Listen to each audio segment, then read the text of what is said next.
We're here to talk about how to use remote go-to-market strategy as a way of starting your international expansion.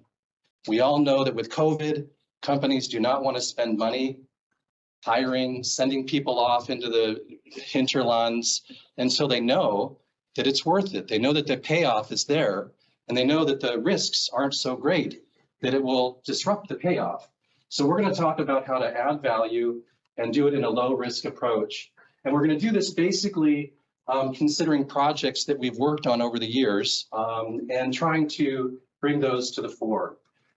First of all, what is a go-to-market strategy? So a go-to-market strategy generally is something that's going to help you to define your customers, to coordinate your messaging, position your product, and it basically is going to help you ensure that whatever you're doing, the unit economics of what you're doing are going to be strong. These are generally used for companies that have existing products going into new markets.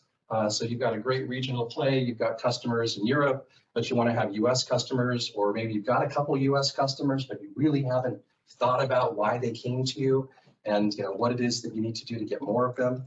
Or you're taking a new product and you're trying to grow it out. So today we'll be talking a little bit about four activities. So we'll talk about go-to-market discovery, so how you discover your go-to-market strategy. We'll talk about building a global strategy and selecting markets. We'll talk about video sales letters. This took me many years to figure this out, but I'm pretty much convinced that video sales letters that are very well written and are very thoughtful in terms of taking the feedback from the markets you're trying to enter and understanding the sub questions that pop up in the executives' heads when you pitch them, and they don't tell you that, but there are these questions, and we all do it because we're critical beings. But understanding what those perspectives are and really architecting them into your videos, especially now when we don't travel as much, video has become an incredibly powerful tool. And I think that if maybe the last 15, 20 years has been a revolution in B2C, I think this is the core beginnings of the revolution in B2B. Inbound versus outbound as well. I'll talk a little bit about that and the role that that plays in this process here. So 3 fun tactics. These, to me, if you walk away with 3 little thorns in your brain that you sort of ponder or think about later, these would be 3 of those things that I would say to walk away with. One is called interruption. So not disruption, but interruption. And interruption is where you're getting into the mind of your buyer and you're challenging some of their core beliefs. So you're really changing how they think. And if you understand the 2 or 3 core beliefs that your prospects have that are fundamental to enabling a sale, then you're going to understand their center of gravity, and you're going to make it a lot easier to penetrate and get across the membrane into that organization. Pre-location.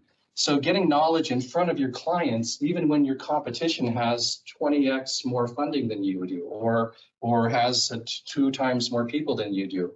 How do you get your knowledge in front of your clients, both in the physical world, but also in the virtual or the remote world?